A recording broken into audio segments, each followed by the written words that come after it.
Hey family, it's Patsy White coming back to you with another spontaneous post. At some point, I'm going to return to my series, but given the current events and the things that are going on, I think it's important for me to veer off of the routine of things because I believe that what I have to share is appropriate for what's going on. So today, as I was doing my studies, and as often is the case when I'm doing these posts, is that I'll be doing something mundane, and then all of a sudden, a message will come to me. Well, this morning when I was finishing my studies, my eyes fell on this plant. This is a plant that is called the Dracaenas tree, and it's a tropical plant that I have four of them. Yeah, I have four of them. And when I before I came here, I moved from Georgia to Colorado to attend Bible college. Um, I had a lot of stuff and things. Um, I and because God was calling me to a new life, I had to leave 90% of those things, give them away, sell them, throw them out.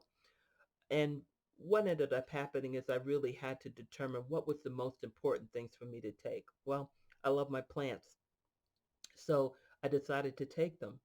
The problem was they had been growing in a very large space where they could grow six, seven. Some one plant was almost 8 feet tall, and I knew I was moving to a place where that would not accommodate them. Well, they would have to be they'd have to adjust. But what I also knew was in order to get them out to Colorado, they could not come in my car because they were too big. So they ended up in a cargo, a railway car, for 10, 11 days in 100-degree temperature with no water. So when they arrived, they were in really bad shape. This one actually came out. It was a trunk with dead foliage on it. It was completely bent over, like laying down on the ground. And so, you know, in most cases like this, you have to cut it back. And what ended up happening is it looked pretty dead. There was no life in it. And I watered it and prayed over it and watered it and prayed over it. And after about 5 or 6 weeks, a little phosphorescent blood bud showed up on the trunk. Now, what does this have to do with anything that I've talked about in the past? Well, first of all, the situation looked hopeless. And just as Ezekiel was looking over a valley of dry bones and God told him to prophesy over those dry bones, he did, and those bones came to life. I prophesied over this plant, but this wasn't the first plant that came back to life. There were a couple of other plants over the course of almost 30 years that were, dead. And I just believed God and continued to pray and speak over them and water them. And this is how we do in the Word.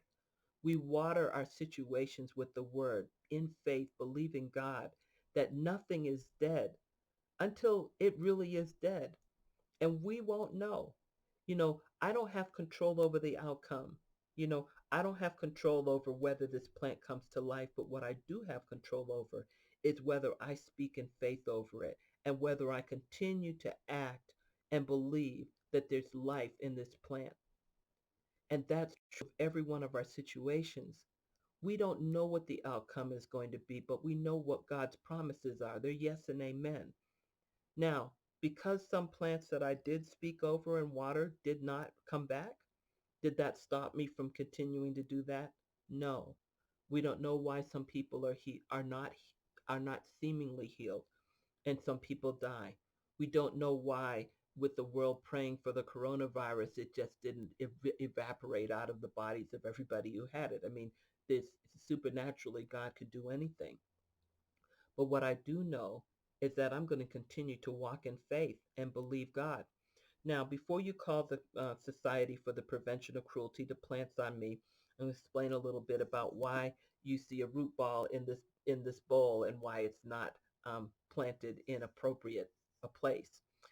Up here, because shelf space is at a premium, they stopped selling potting soil after a certain time. So by the time this plant came back, when I went to the tractor supply place, went to Walmart, nobody had any potting soil. So life is like this too. Sometimes we have to subsist. Sometimes we are in a period of drought and we're in substandard living conditions. Sometimes, not everybody, but I know I've definitely gone through seasons like this. And so what so and thank God God is not like I am with this plant. But I kept the plant alive. I gave it what it needed. And then another year went by and I missed the season again because I was distracted. I was distracted by life and so many things happened that I could not remember this plant. And then I also was getting used to. I had gotten used to it being this way. Sometimes we get so accustomed to substandard conditions that we don't even know what we're settling for. So, as this quarantine season has been very good for me to pay attention to the things that I've been neglecting, because our little friend here now has a new home, and she or it will be planted in this planter, and also I will be getting potting soil, and this baby will be planted into fertile soil, and that is true of us too. That the more we spiritually hold on to the hand of God, the more we will be planted in fertile soil where we can grow and spread and bring forth fruit. So I want to encourage you not to be discouraged by how things look with your eyes. Keep speaking over situations, watering with prayer and the word and believing God, no matter what, with riots, with the pandemic, with an election year, with discord going on all over the world and people having enough food to eat and all sorts of upheaval, that we trust God and we speak the word and keep praying over every situation.